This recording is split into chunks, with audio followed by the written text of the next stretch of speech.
Meus irmãos, a paz do Senhor. Eu quero agradecer a Deus porque mais uma vez tenho a oportunidade de estudar e meditar e refletir na sua palavra. Eu convido você para pegar a sua Bíblia, a sua revista e, se possível, uma caneta para anotar aí as referências e algo que você possa achar interessante. Eu sou o presbítero José, o canal é Semeando a Boa Semente. Estamos finalizando o primeiro trimestre do ano de 2023. Estamos na lição de número 12. A revista é da editora Betel Dominical.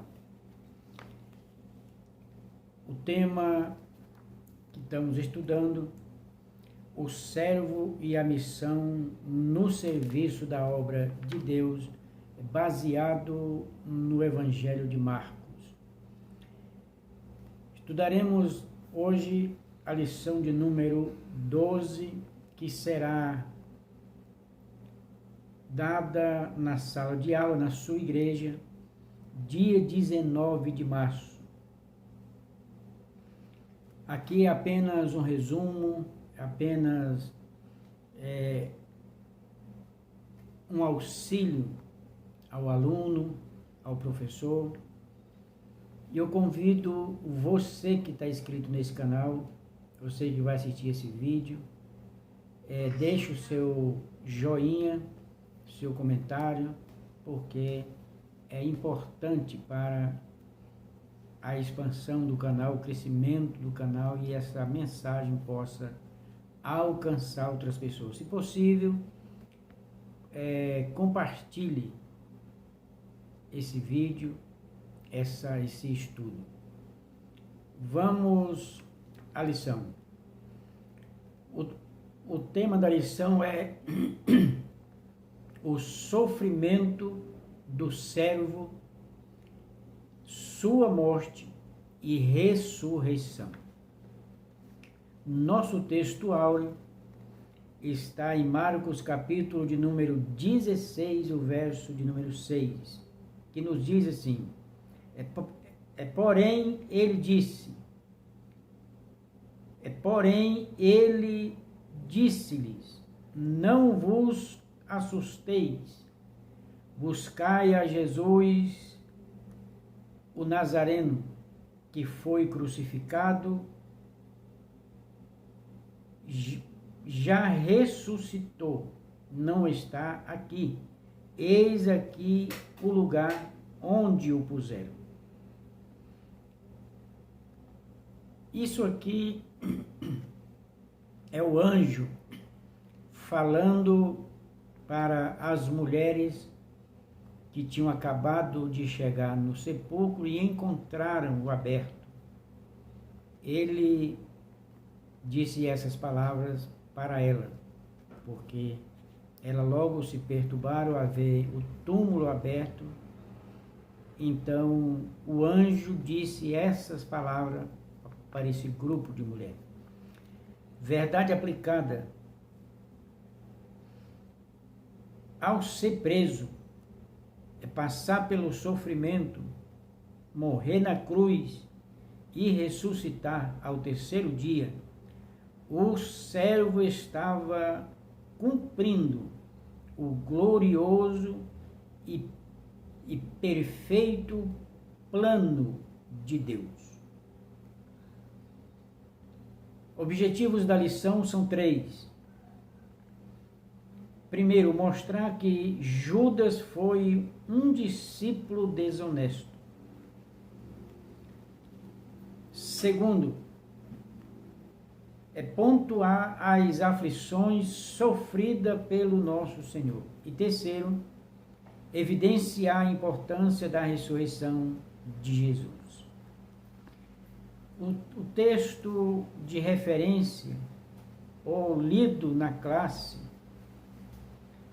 é Marcos capítulo 15, o verso de número 43, 44, 45, 46 e 47. Nós temos a leitura complementares. Cada dia da semana tem uma referência. Eu sugiro que você, aluno, você que acompanha esse vídeo, essa reflexão, esse estudo, leia. Você que frequenta a escola bíblica dominical, leia as referências e de repente você pode se deparar com alguma coisa que lhe deixa dúvida e tire sua dúvida com o seu professor. Vamos à introdução. O Evangelho de Marcos também registra Jesus passando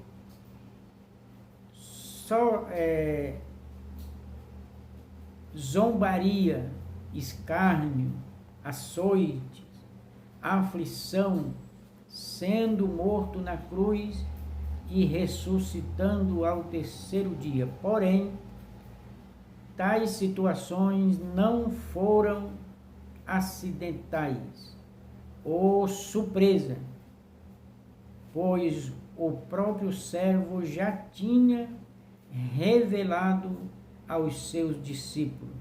Marcos capítulo de número 8, o verso 31. Marcos capítulo de número 10, o verso 34 e o 35. Estava cumprindo o perfeito plano divino. Então é importante nós ressaltar aqui, por mais que nós lemos cada relato em cada evangelho e possa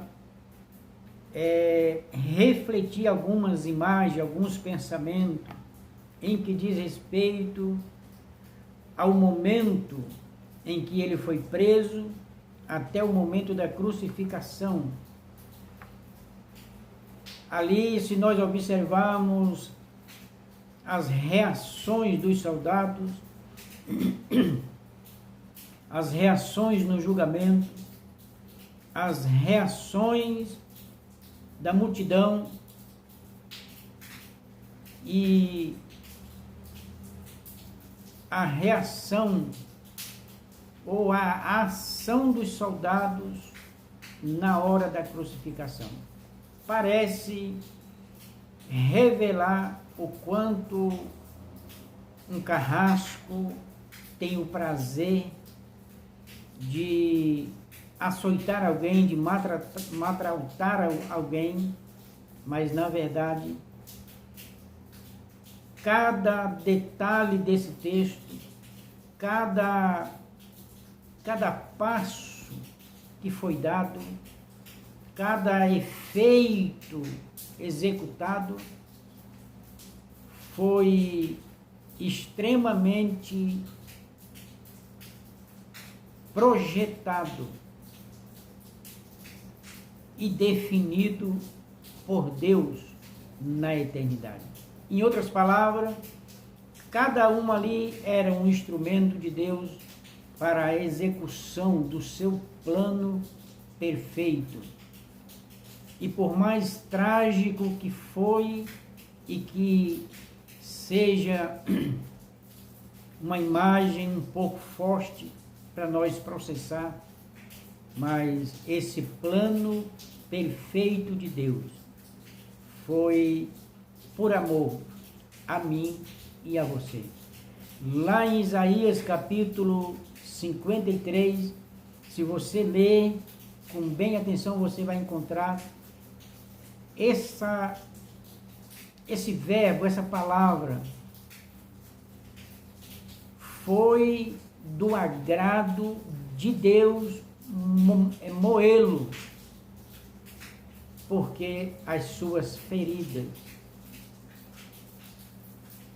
nos trouxe a paz. Então observe que se nós olhar para esse texto, nós vamos perceber que cada ação não era apenas uma ação humana, não foi uma trama política e religiosa Atena, havia um plano arquitetado, definido e decidido na eternidade, por amor a mim e a você. Ponto de número 1, o sofrimento do servo.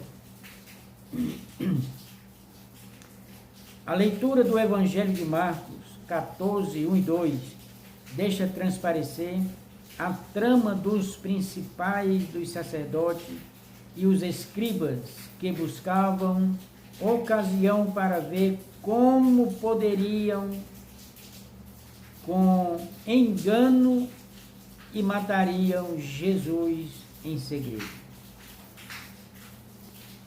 Por mais que ele tramasse, eles tentassem, eles conspirassem, mas tinha um tempo, tinha uma ocasião, tinha a data definida para que isso acontecesse. Por algumas vezes chegaram a falar para Jesus: não vai, porque estão te esperando, e ele, convicto do tempo e do que ia acontecer: ainda não é a minha hora, ou ainda não chegou o tempo. Então ele sabia com detalhe o que ia, os últimos momentos que ia lhe acontecer, o que lhe sobreviria. 1.1 A unção do servo é para a sepultura. Marcos nos mostra a devoção de uma mulher de Betânia que estava presente na casa de Simão, o leproso, na mesma oportunidade que o servo. Esta mulher trazia um vaso de alabastro com um gueto de nardo puro de muito valor, sem se importar com o preço. Esta mulher quebrou o vaso e derramou sobre a cabeça do Filho de Deus. Então, nós vemos aqui que quando tudo está de acordo com a vontade de Deus, esquecemos os cálculos transitórios e transferimos os valores para o reino de Deus. Nada aqui aconteceu por um acaso, nada aqui aconteceu por acidente, tudo aqui estava milimetricamente definido pela vontade perfeita de Deus.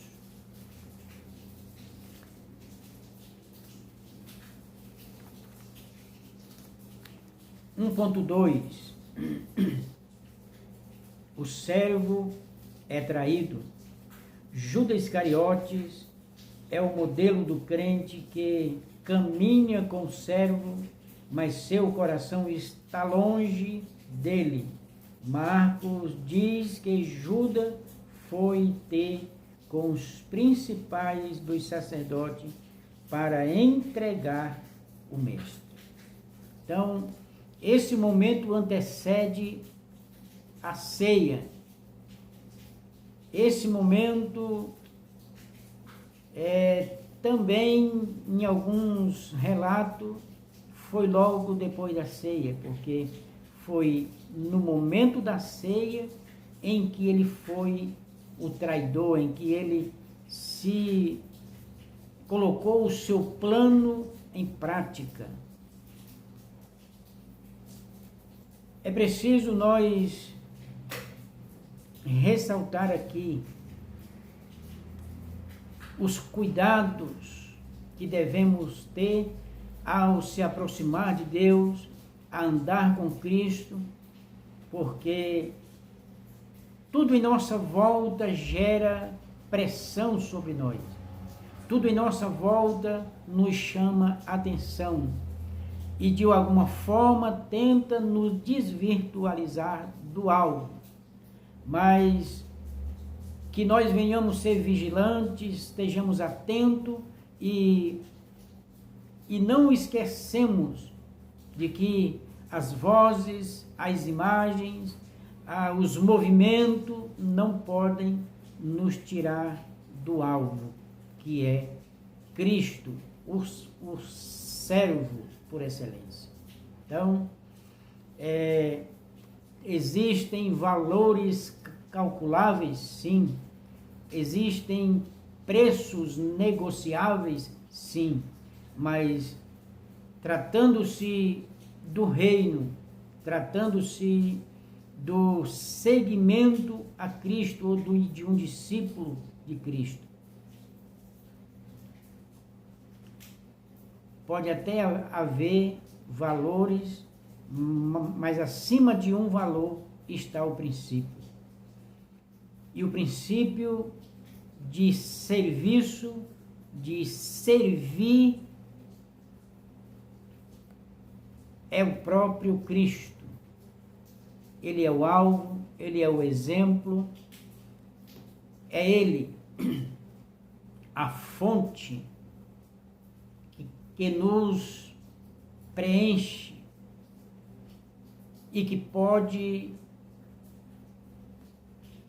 nos orientar e nos chamar a atenção para que em nossa volta o movimento, imagem, vozes não nos envolva, por mais que gere pressão, por mais que nos chame atenção, mas não seja guiado pelos seus olhos, não seja guiado pelas suas emoções, não seja guiado pelos seus sentimentos, seja guiado pela verdade da palavra de Deus, seja guiado pelo Espírito Santo de Deus, e aí você seguirá o seu caminho, desfrutará da vida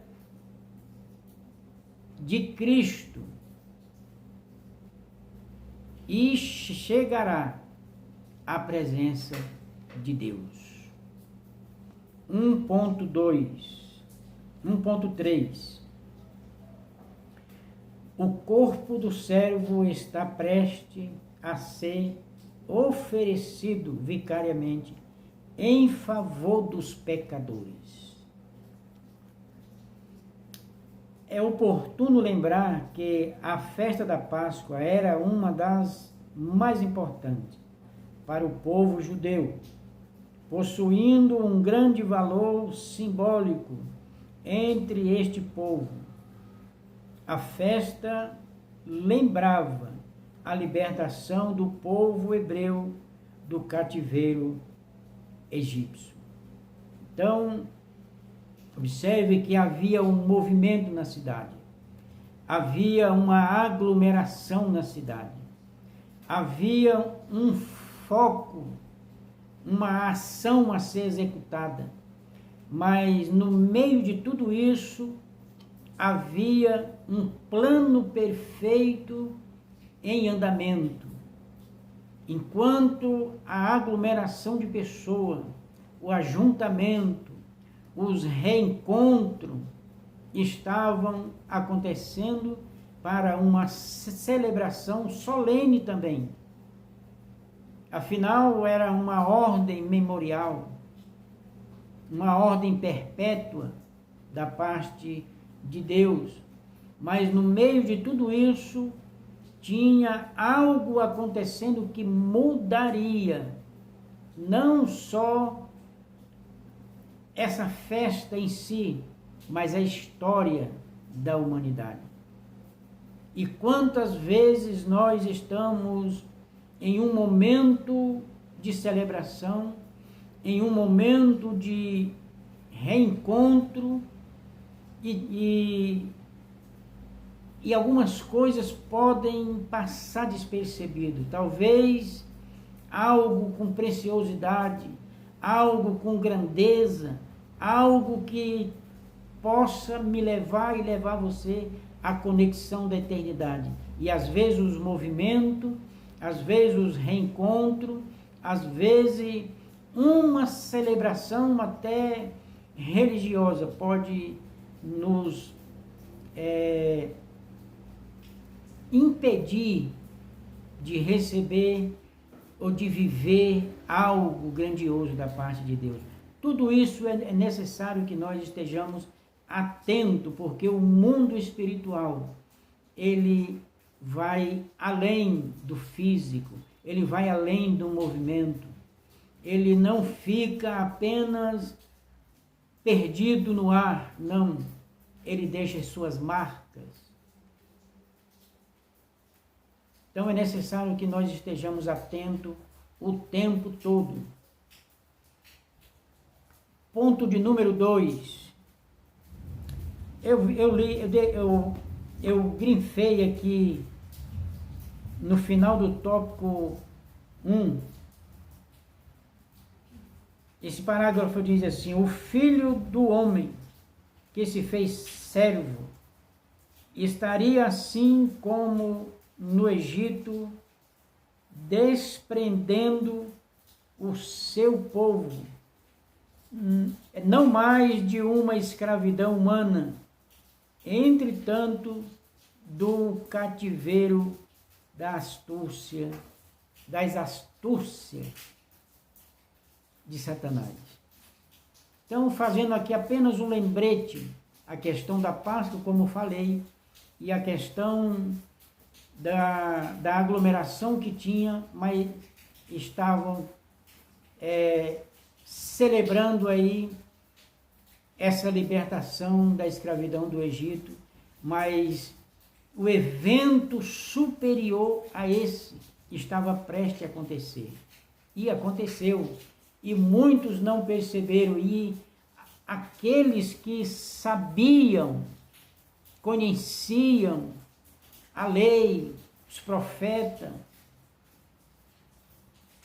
ainda se deixaram a se envolver a ponto de não perceber a grandeza do que estava acontecendo. Mas, repito, tudo isso não foi apenas ação humana, não foi apenas uma conspiração política e religiosa, não. Tinha o movimento, a ação, a execução de Deus, porque o plano perfeito era de Deus.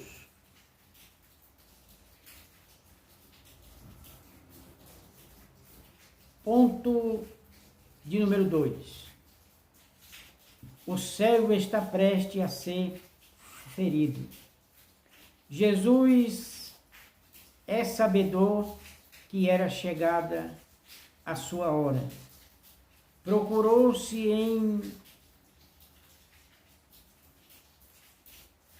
em dar as últimas instruções e conselho aos seus discípulos. Marcos registra a advertência que Jesus fez, em particular, a Pedro, dizendo que antes que o galo cantasse 2 vezes, ele o negaria 3 vezes. Aqui você conhece o relato, é onde Jesus estava descrevendo o que lhe iria acontecer em breve. E Pedro, por outro lado, não entendeu, se deixou ser influenciado e logo se posicionou para tentar impedir. Mas Jesus lhe adverte severamente, mostrando a realidade, como que estivesse dizendo: Pedro, você não pode fazer nada, o plano é perfeito, o plano já está definido, e não foi definido pelo exército de Roma, pelo imperador, pelo governador, não, foi arquitetado, projetado e definido na eternidade por Deus. Então, muitas vezes, nós simplesmente temos que cumprir o plano perfeito de Deus, porque em Romanos capítulo 12 vai dizer que o plano dele, o propósito dele é perfeito e agradável àquele que o cumpre.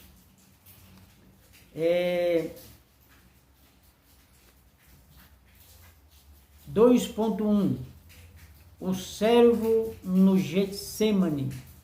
Marcos narra que na noite em que seria preso, Jesus orou 3 vezes no jardim do Getsêmani. O evangelista relata que no espaço entre uma oração e outra, o Filho de Deus achou os seus discípulos dormindo. O que nos chama a atenção é que isso ocorreu enquanto o servo angustiava-se em oração profunda, rogando ao Pai que, se fosse possível, passasse dele este cálice. Foi nesse ambiente que Jesus fez a seguinte exortação: basta, é chegada a hora. Então, nós podemos dizer aqui, nestas expressões, nessa oração, que o lado humano se manifestou, mas logo o lado espiritual foi mais forte e trouxe de volta a coragem, o ímpeto, a decisão de agradar e de executar e de realizar aquilo pela qual ele estava nessa situação. Ele veio para realizar o plano, o propósito perfeito de Deus.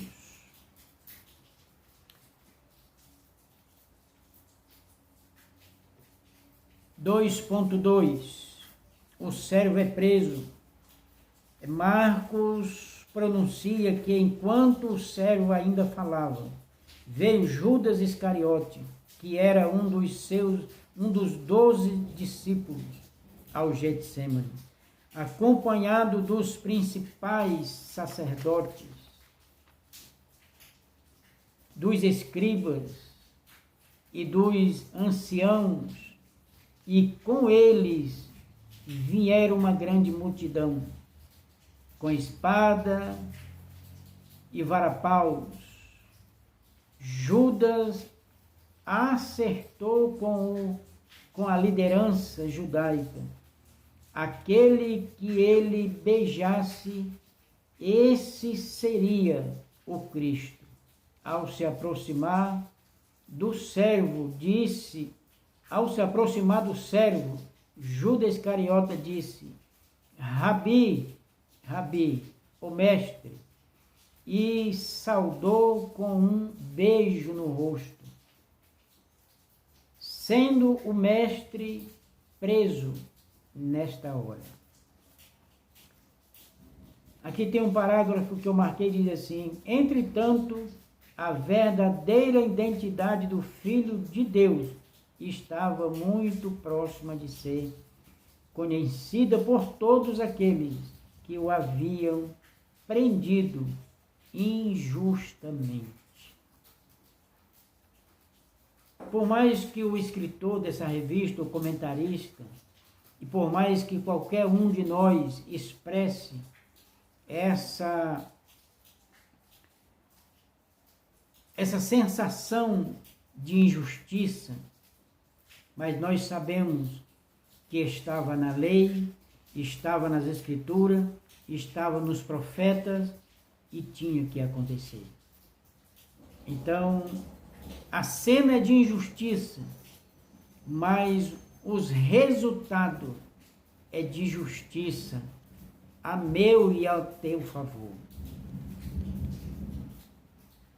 2.3 O julgamento e a condenação do servo. As escrituras as circunstâncias do julgamento de Jesus mostram o que há de mais perverso no coração do homem. Marcos narra que os primeiros entre os judeus o levaram à casa do sumo sacerdote, buscando algum testemunho contra ele para matá-lo, e não acharam.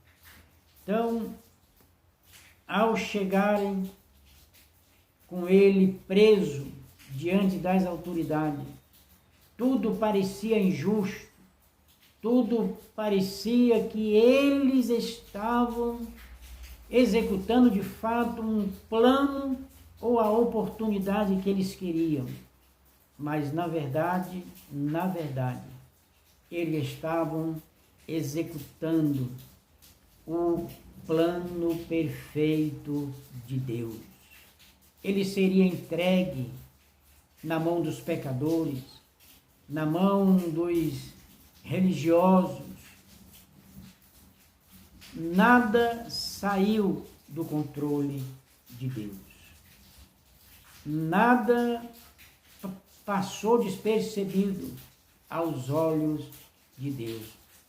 Cada um na sua ação, cada um em suas palavras, cada um em suas reações, estava cumprindo o seu papel para a cooperação do plano perfeito de Deus. Aqui cabe a expressão de Jó 42. Sei que tudo podes, e nenhum dos teus pensamentos, propósito, plano, podem ser impedidos. Oh, glória a Jesus!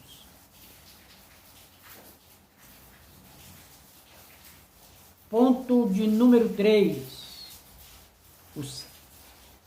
A crucificação e a ressurreição do servo. Quando os principais dos judeus acusaram o servo de dizer ser rei dos judeus, o levaram até Pilatos para que este o condenasse à morte.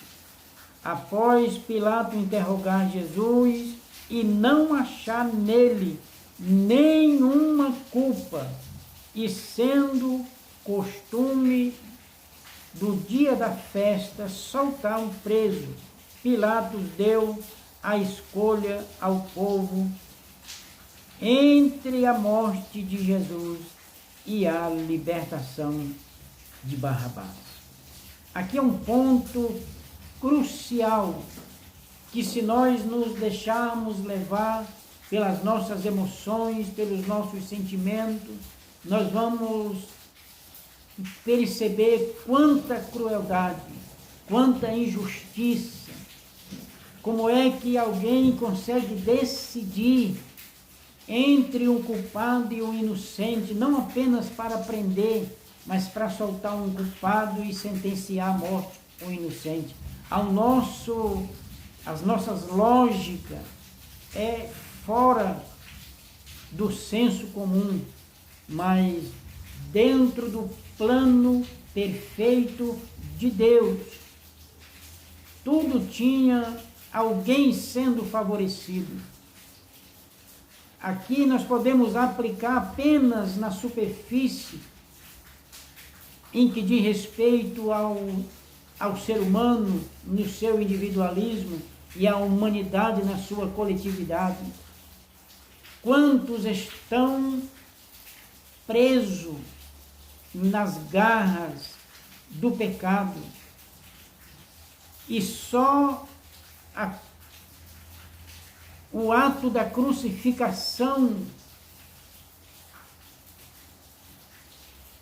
a obediência por completa de Cristo a agradar a Deus, é que abriu a possibilidade da minha e da sua libertação. diante dessa injustiça, dessa execução, dessas falsas testemunhas, dessa decisão tão absurda, estava em jogo a libertação da minha alma, a libertação da humanidade diante do pior e mais forte mal que assola o ser humano, a fúria do pecado. Mas nesse dia, aonde muitos choravam, outros gritavam e outros se exaltavam pelo que estavam fazendo, não imaginavam, não percebiam que ali estava se abrindo um caminho de volta a Deus, de volta ao ser humano, a Deus.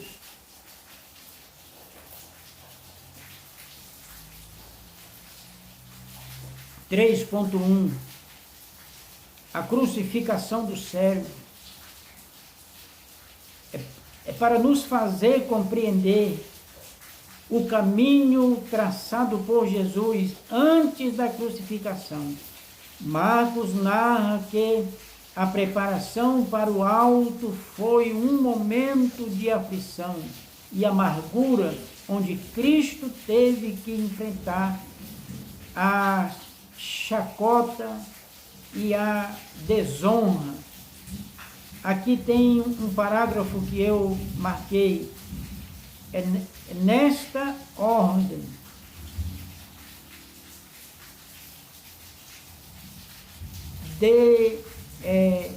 de ideias, lemos que após a condenação à morte por Pilato, os soldados romanos usaram de ações impiedosas. Diante de tanta crueldade, o servo ficou muito combalido, sendo Simão o Cirineu obrigado a ajudá-lo a carregar a cruz. Então, olha só a reação, a descrição da reação dos soldados. Chegou a nossa hora, vamos bater sem piedade, vamos ser implacáveis. Querido, será que você consegue refletir, consegue processar cada chicotada, cada palavra de insulto, cada cuspida no rosto, cada bofetada que Jesus recebia? Será que na mente dele, será que na sua alma, será que ele olhando para o futuro, ele via você e pensava, vai valer a pena, porque a minha alma se alegrará por cada um que reconhecer essa aflição, esses açoitos, essa agonia, esse sofrimento, vai valer a pena. Meu irmão, minha irmã, meu amigo, preste bem atenção nessas palavras. Não foi um acidente, não foi uma ação humana, não foi uma conspiração entre dois sistemas, não. Foi uma projeção de Deus a meu e a teu favor, para a minha e a tua libertação, para a minha e a tua salvação. Creia no sacrifício vicário de Cristo. Ele sofreu, ele foi pregado na cruz, ele morreu, mas no terceiro dia ele ressuscitou e está à destra de Deus, intercedendo por mim e por você. Vale a pena, não desista. Ele ainda luta por você. Ele ainda é o seu advogado à destra do Deus Todo-Poderoso. Acredite, a sua história não está perdida, a sua causa não chegou ao fim. Existe alguém que sofreu por você para defender a sua causa, para mudar a sua história e transformar a sua vida. Acredite nisso. 3.2. O sepultamento do servo. Marcos narra que um senador honrado por todos por nome de José de Arimateia, que aguardava o reino de Deus, se dirigiu ousadamente a Pilatos, sem hesitar pediu o corpo do servo. Tudo isso aqui, queridos, está relatado nas Escrituras. Tudo isso aqui era profecia se cumprindo. Não tinha nada por acaso. Não foi apenas um voluntarialismo de Arimateia, não. Foi o Espírito de Deus agindo em cada vida, em cada coração, para que saísse com perfeição aquilo que Deus já tinha escrito e anunciado. 3.3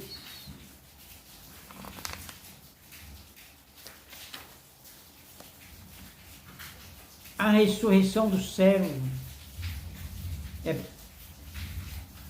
é pela manhã de domingo. Mesmo preocupadas acerca de como removia a pedra do sepulcro, as mulheres foram ao túmulo. E Marcos descreve que estas mulheres presenciaram um jovem assentado à direita, vestido com roupas brancas, compridas, e ficaram espantadas. Nessa hora, o anjo do Senhor disse as palavras mais dóceis e belas para todos os cristãos: o Senhor ressuscitou. Ele tentou, eu vou usar essa expressão, ele tentou colocar isso na mente dos discípulos, mas eles estavam preocupados com coisas transitórias, com o movimento rápido, talvez diante da opressão, diante da situação que o povo vivia, eles queriam ver um resultado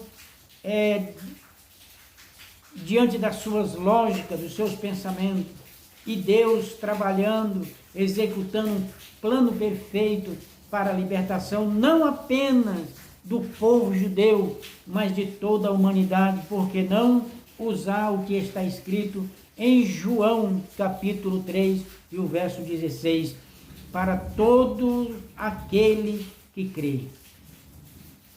O ato foi consumado, inevitavelmente foi executado. Em prol de todos, sim, mas em prol de todos aqueles que creem que Jesus é o Filho de Deus.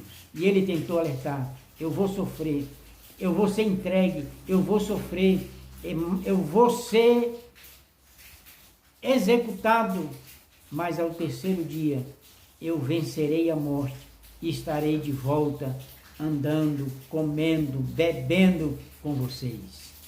Assim aconteceu, para a glória de Deus Pai. Olha, a conclusão: o nosso Senhor Jesus Cristo venceu a morte. Ele está vivo, conforme nos afirma a sua palavra. Ele ressuscitou e cumprirá a sua promessa e voltará para nos buscar. Irmão, que coisa linda! Você acredita nessa promessa? Você vive essa promessa? Você se dedica a essa promessa? Você vive em torno desse anelar, desse desejo ardente, que a qualquer momento o céu se abrirá e Jesus nos chamará. Não deixe que as adversidades dessa vida, a agonia, as pressões, as ofertas, as negociações lhe envolva, me envolva. Não deixe que o Espírito de Cristo nos conduza no seu caminho, porque ele se declarou: eu sou o caminho, Deixa que o Espírito lhe conduza na verdade de Cristo, porque Ele é a verdade.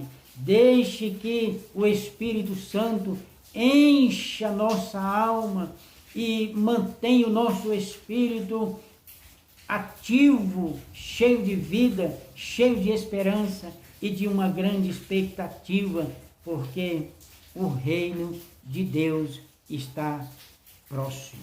Ele vai voltar. Ele disse em Atos, capítulo de número 1 e o verso 11, os anjos confirmaram. O apóstolo Paulo foi instruído pelo próprio Cristo em que diz respeito à ressurreição, ao novo estado humano, ao grande dia do arrebatamento. É só você ler 1 Coríntios, capítulo 15, do verso 1 ao verso 58. É uma grandeza, é o capítulo da ressurreição. Você pode ler 1 Tessalonicenses, capítulo de número 4, do verso 13 ao verso 18. Você vai ver que maravilha. Eu quero deixar apenas esse verso para você ler, para você meditar, para você refletir e para eu e você nos examinar como estamos. Apocalipse, capítulo de número 3 e o verso de número 10. Porque foste fiel, guardaste a minha palavra de exortação, de advertência, de perseverança. Porque tu foste fiel, eu vou te guardar do dia da alta destruição que está para vir sobre todos os habitantes da terra. Seja fiel a Ele. Ele vai te proteger do dia da ira. Ele vai te proteger do dia do juízo. Ele vai te livrar das profundezas do inferno. Creia que Ele foi morto, Ele foi crucificado, morto, mas ressuscitou ao terceiro dia. A esperança, ela não está morta, ela está viva. A esperança de um novo dia, aonde vai secar as lágrimas, aonde a dor vai desaparecer, aonde o pranto chegará ao fim, aonde o sol não vai dar mais luz, porque o Senhor será a nossa luz. Acredite, não é apenas um condomínio preparado, há uma cidade preparada para o justo, para os servos, para os que perseverar até o fim. Acredite, porque Ele é fiel. Apocalipse, capítulo de número 21. João viu a cidade santa. E aquele que está sentado no trono disse para ele: João, escreva, porque estas palavras são fiéis e dignas de toda a confiança. Vai acontecer. Talvez você seja envolvido pelas notícias, pelas tragédias, pelos acontecimentos, pela maldade humana. Talvez você esteja perdendo a esperança. Talvez você esteja aí, está tudo fora do controle. Não está fora de controle, porque aquele que escreveu e ainda escreve a tua história, Ele está no controle. Ele está sentado no trono, Ele ainda é o Rei do Universo, Ele ainda é soberano sobre tudo e sobre todos. Não deixe as circunstâncias, os acontecimentos roubar a sua paz, arrancar de você os sonhos de Deus, porque eles vão se cumprir um por um, e em breve, muito em breve, nós celebraremos a vida na sua perfeição, na sua preciosidade, como ela é. Que Deus em Cristo Jesus nos abençoe e nos dê mais uma oportunidade de estudar a última lição da semana que vem. Mas se porventura nós não conseguir, é porque Ele voltou e nós estaremos na glória para sempre. Que Deus em Cristo Jesus lhe fortaleça, lhe guie em toda a verdade, e que a paz de Cristo, que excede todo entendimento, seja o árbitro, seja o juiz do meu e do seu coração. Fique na paz de Jesus. Até a próxima. Amém.